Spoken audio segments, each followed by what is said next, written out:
Welcome back to the Fixed Ops Roundtable. For the most part, new inventory levels have returned to pre-pandemic levels, and we are seeing that throughout the industry. It's making selling new cars a little bit more difficult due to a wider selection of comparable options, and used cars a little bit easier because comparable selections are limited. Today, we have an all-star panel that's going to take a look at how using data and the latest technology can help you maximize profit on those used vehicles and benefit the dealership as a whole, especially in fixed operations. So joining me is an esteemed panel, including Sarah Van Tyne from the Fixed Ops Roundtable, Robert Migliaccio, the Fixed Operations Director at Carter Myers Automotive, Jose Mendoza, the General Manager at San Leandro Honda, David, the Executive General Manager at the Hansel Automotive Group. Look at this. We got the whole West Coast here. And Dennis Gingrich, the Variable Director at the Nilo Company. Everybody, welcome to the Fixed Ops Roundtable. Good to be here. Good to be here. All right. So to get things going, Sarah, I'll let you do the honors and get things started. All right, perfect. Well, gentlemen, I want to start off by talking a little bit about the relationship the used vehicle department has with fixed operations. And Jose, if it's all right, I'll come to you first. So your dealership has a high volume approach, and it's been working well for you and your employees. Can you tell us a little bit more about how the used vehicle department has been successful with fixed operations?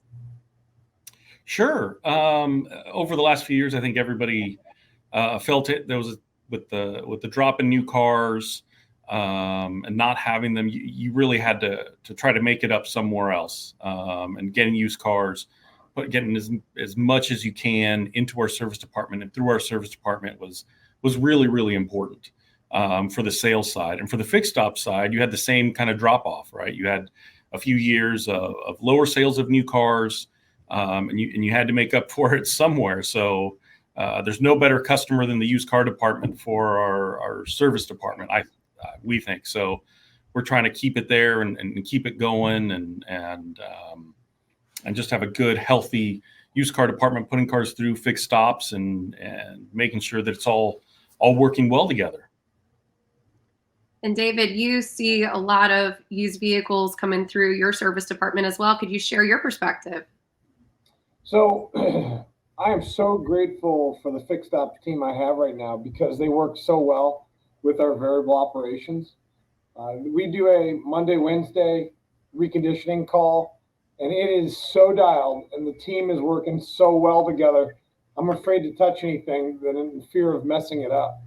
But that has been our silver bullet as we move into 2024. Q1 was good.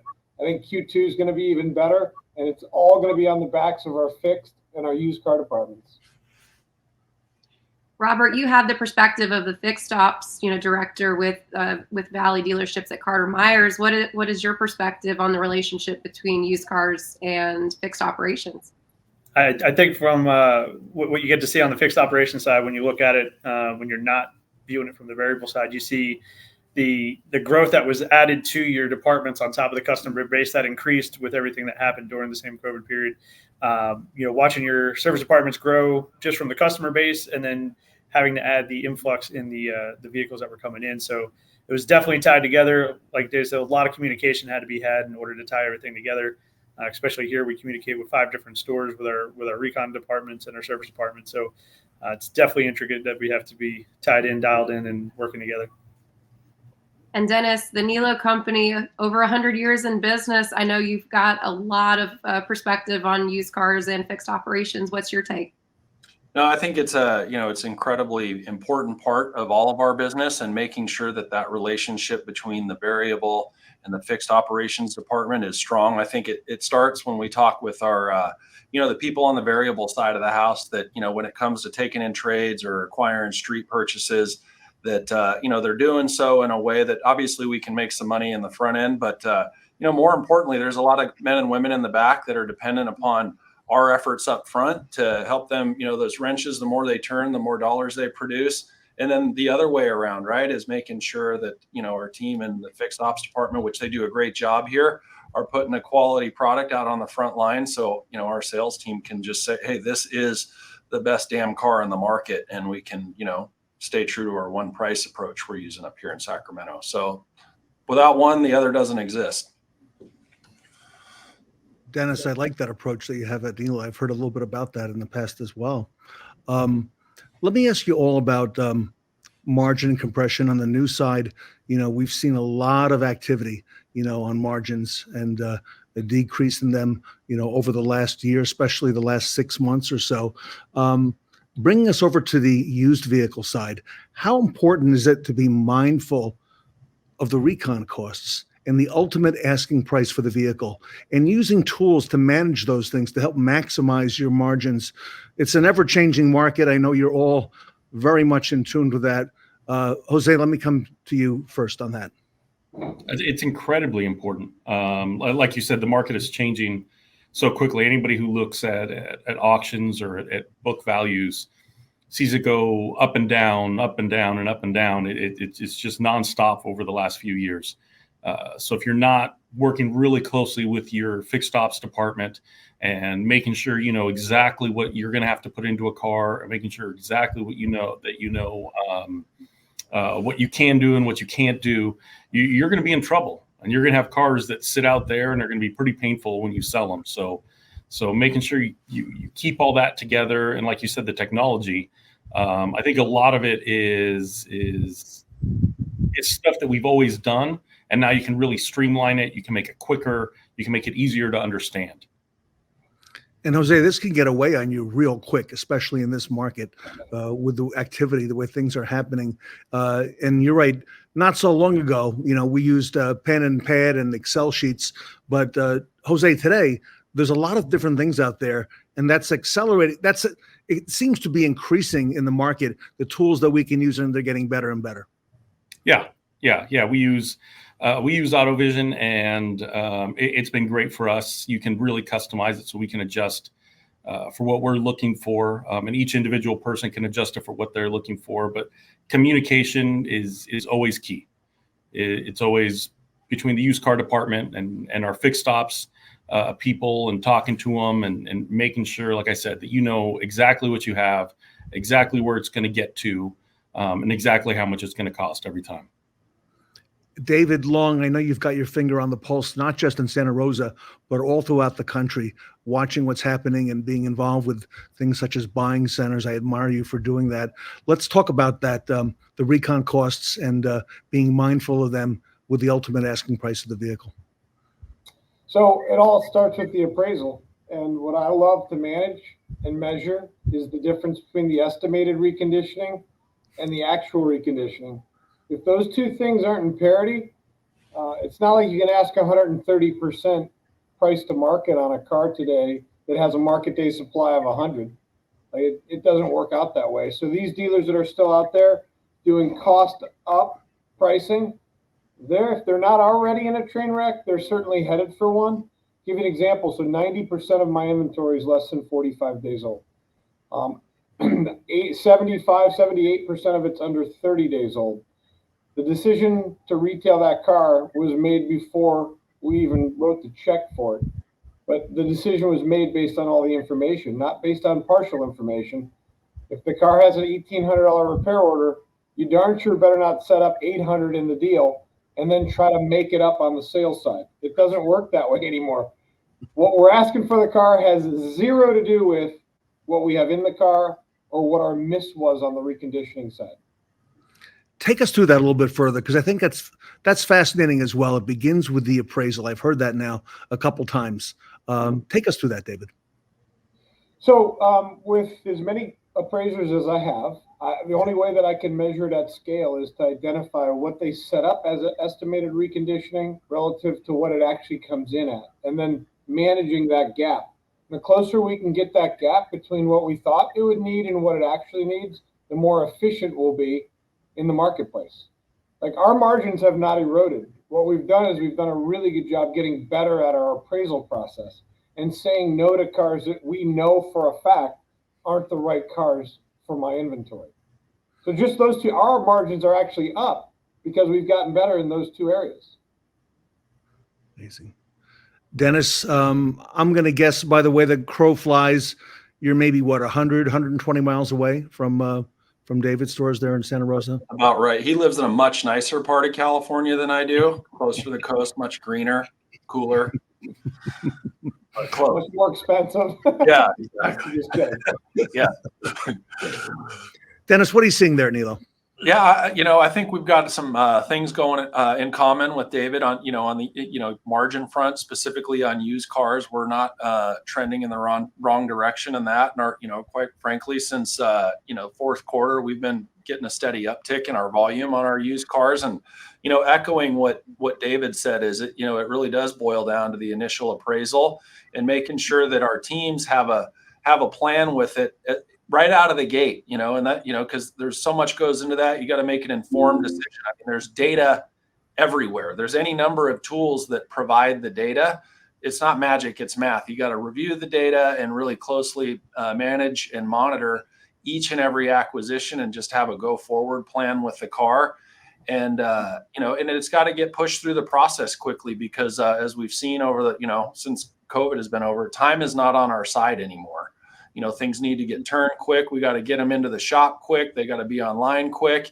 And we got to price them right. David's point, what we're in it doesn't matter. That doesn't have any bearing on what the price is. It needs to be priced right out of the gate so we can turn that inventory, keep the techs busy, keep the salespeople's head on right because they're happy because they're selling cars and give everybody an opportunity. But you just got to be a student of the game at all times, especially in this regard. Because if you take your eye off of it for a minute, you could be pursuing excellence elsewhere. And Robert, I imagine this is a high priority at Carter Myers as well. Ted, I'm sitting here listening. I'm thinking to myself, how did Ted put me on this panel? What am I going to really bring to the table? But I got to say, I love the aspect in the conversation because what they're not realizing from their side of the world, and they may at the same time, is on the fixed operations side, this just streamlines everything for shop productivity and efficiency through the shop. Not only are they setting up the goal at the beginning of the process with their appraisal, this now allows my technicians, when they do their estimates, getting the estimates in and approved, we're going to have a much faster, streamlined process to get that car in and out of the shop because we already know where our values lie. It's the one-off situations where an appraisal is incorrect or not matching up right, where it really kind of bottlenecks the process for us and gets it in a situation where we can't really retail that car appropriately. So, I'm sitting back and listening. I'm thinking to myself, this is a great turn point because it allows us all to work well together. The tools that are out there help us communicate much faster and easier together, and it puts it all in transparency to everybody. Not even the used car can see it, the directors can see it, the advisors that are involved with it can see it. So everyone's involved in the process, and everyone can really kind of dial in and hone in the process right to where it needs to be, which is lovely to watch. I enjoy it. And Sarah, I would be remiss in saying that this is not a part of the conversation in your household. You're no stranger to what's going on in the used vehicle market and reconditioning market. Tell us a little bit about that and what you're hearing as well. Well, like you said, there's a lot of conversations that happen in an automotive household. And while I tend to be more on the fixed side, my husband is very strongly on the variable side. And all of these answers that everyone was providing and their insight are spot on. One of the biggest things that I know my husband grapples with quite a bit is exactly what David first was talking about, which is the appraisal itself. And, it's so important to keep in mind the cost of reconditioning and the asking price of the vehicle ultimately are kind of two separate things going on with the car. And so you have to treat them separately. How much you recondition the car for ultimately doesn't influence the value if you're going to put the car at auction, or it's still going to have MMR at that time. But this is such a great topic, and I'm so excited that these experts get to share their perspective. And Sarah, I'll let you lead the conversation with that. Well, and talking on the appraisal, so gentlemen, one of the things that is always very important to that appraisal conversation, we've been talking a lot about the margins, and getting a handle on those margins really does start with a good appraisal. But one of the challenges some dealers may find is that it can be difficult if you can't do a full inspection of the trade, right away. If the customer isn't available, or maybe they haven't brought the car in, but they want that value, and it's not always practical to get the vehicle up on a lift when the customer does come in to get that trade-in appraisal, and the customer's waiting and there's things going on. So how are you in each of your respective stores addressing those issues or challenges when a customer wants to get that information timely? Jose, I'll start with you first. I think we all know customers are not going to wait on our timeline. They're not going to wait, whether it's coming into service and waiting for an oil change, or it's coming to buy a car. They're never going to be on our timeline. So you always just have to have your staff as trained up as you possibly can to make the best decisions, the best appraisal that they can possibly do. And I like David was saying, if you go back and you look at it after, and you're kind of seeing where the misses are, that those are all training opportunities to look at stuff, and you can kind of get fixed with variable and say, hey, if you see something like this or you hear something like this, it might be this, it might be that, and just give you better information to do it up front and not always have to depend on everything working perfectly every single time. David, what strategies do you use in your organization? So I like to think it's almost foolproof, right? If we plug it into our code reader, if we have a systematic process in which the way we walk the car clockwise, counterclockwise, open the hood, actually look for any rodent damage, take it for a real drive, preferably with the customer. I mean, just the normal stuff, like the same thing. I know for a fact every single person on this call and anybody listening would do if they were writing their own check. That's what we do. And I want you to think that this is going to be the one parked in your driveway tonight on the money if you're off the money. Does that make sense? Oh, big time. I don't see too, and I know your husband is in one of the best in the whole industry. He would tell you, I'm sure, or anybody else, that if we're going to appraise the car, we may as well do it like if we were going to be buying it ourselves. And that, in my mind, that's all the difference. Dennis, what is your perspective?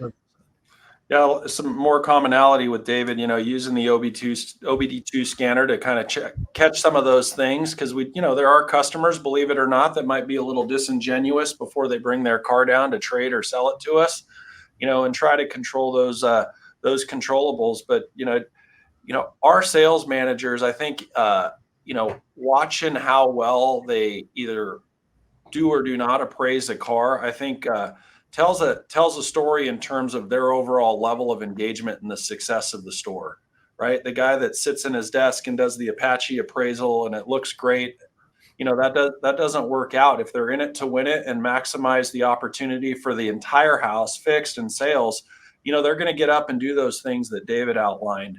And I mean, it's just for me, it's they're giving meter. If they're not out there doing those things, they probably just don't get it, and we need them engaged.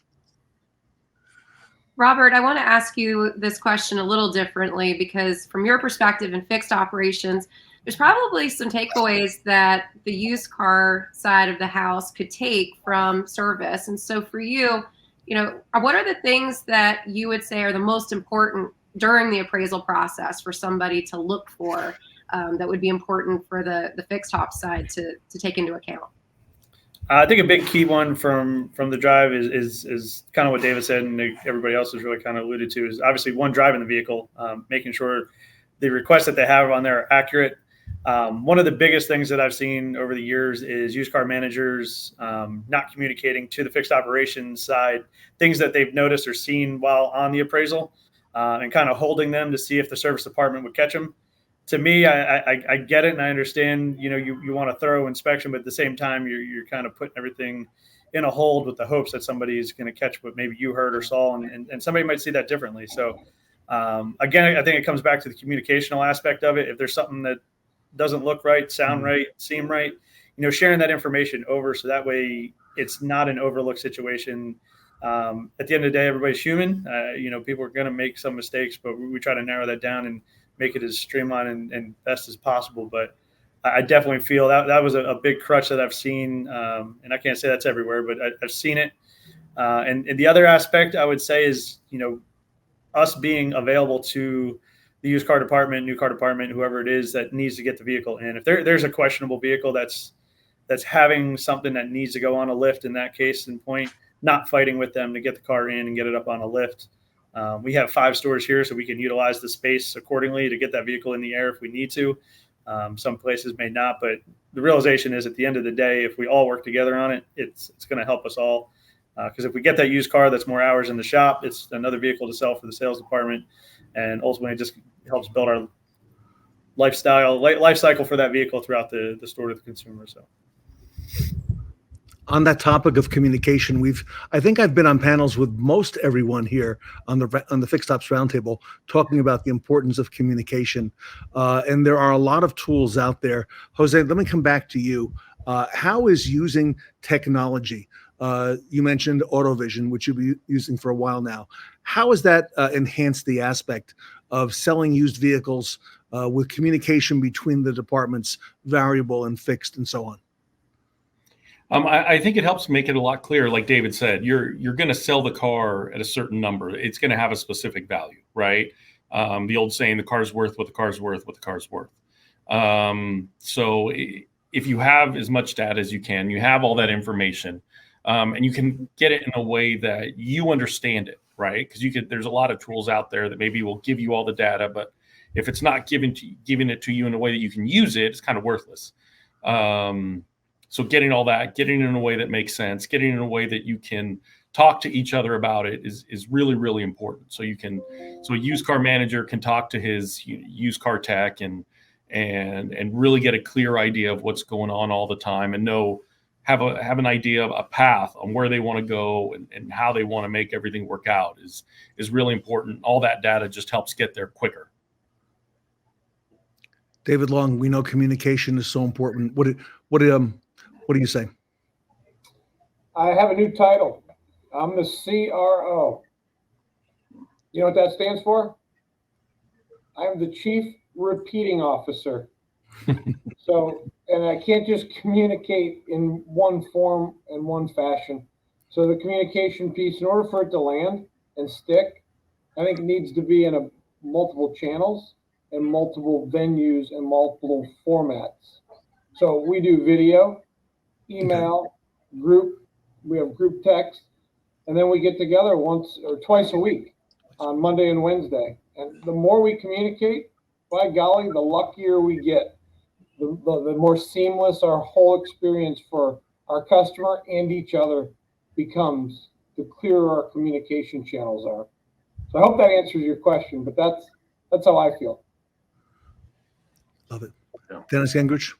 Yeah, I mean, broadly speaking, I mean, you look at society today with social media and everything. I mean, it's easier to communicate, but I think the quality of communication broadly it's nowhere near what it used to be. And I think, really leaning into the different channels and venues David talked to, but I think from a larger outlook on it, right, I think it's really important for leaders within the dealership to be talking with the sales department and the fixed ops department and making sure sales knows that, hey, we want our fixed operations to be healthy. We want our fixed operations to have cars that we're taking at a number so we can recondition them at a very high level. So when we ultimately sell that car, we keep that customer because we gave them a quality product, right out of the gate. And they're not, writing things online. Oh, they sold me a, not a great car. And it just goes back to that appraisal. You got to take it in right.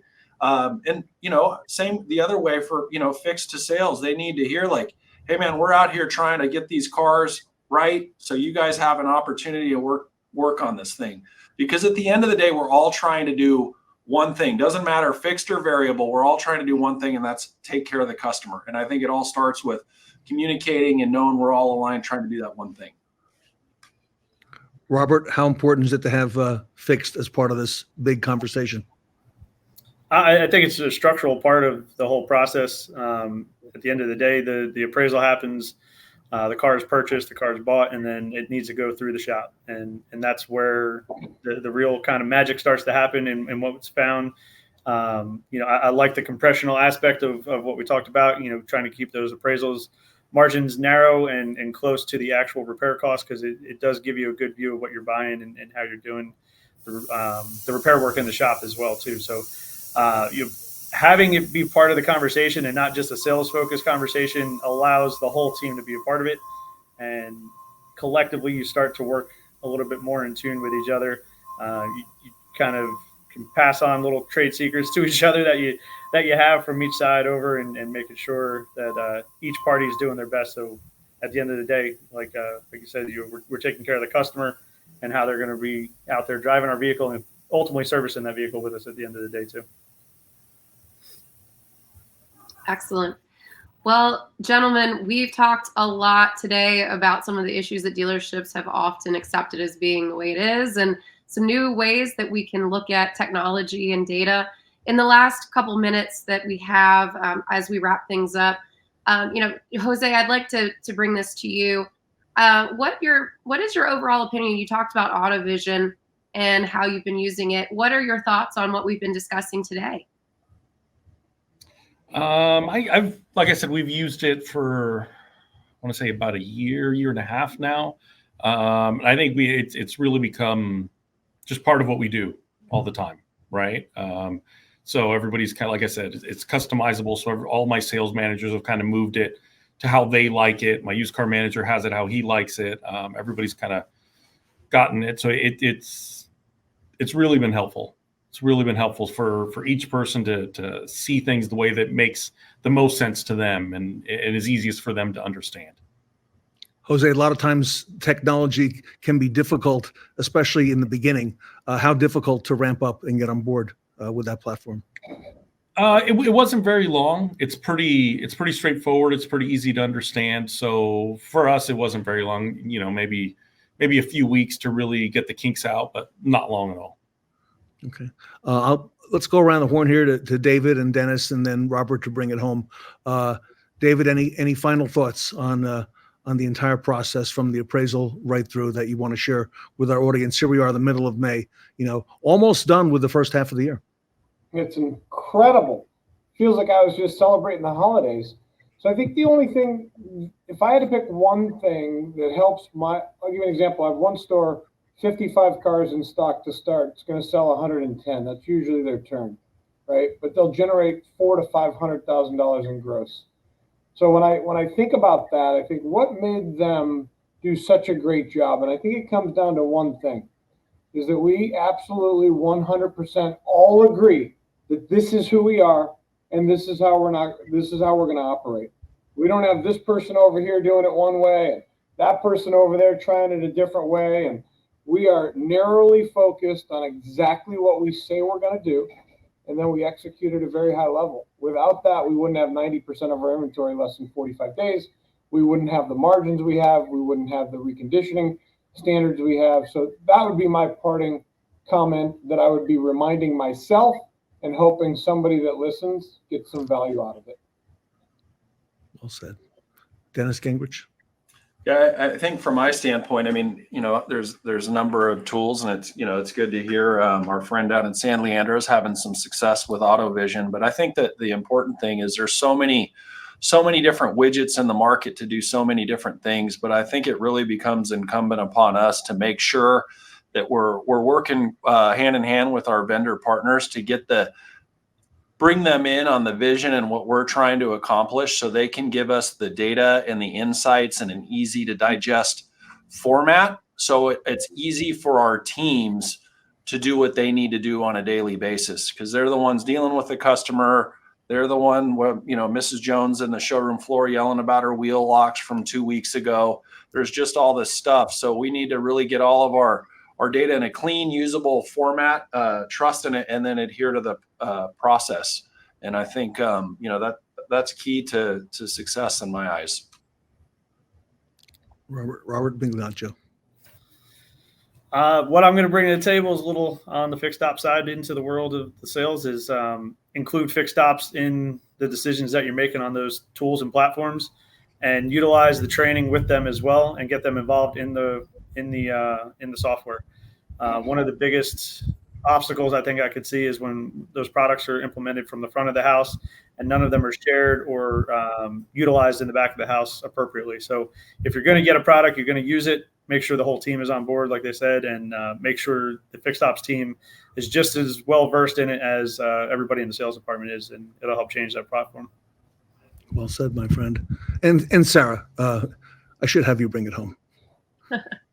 Well, Ted, this has been a really informative panel today. And just to point out to everybody on the bottom, if you want to find out a little bit more about AutoVision, check out rayray.com/driving-data. The ticker right there at the bottom is how you can find out more information on this appraisal tool and more information in general about AutoVision.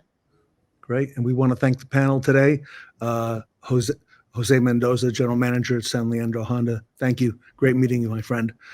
David Long, the Executive Manager at the Hansel Automotive Group. Dennis Gingrich, Variable Director at the Nilo Company. Robert Migliaccio, Fixed Ops Director at Valley Dealerships, Carter Myers Automotive. And Sarah Van Tyne from the Fixed Ops Roundtable. Everybody, the Driving Data Profits for Fixed and Used panel here today at the Fixed Ops Roundtable.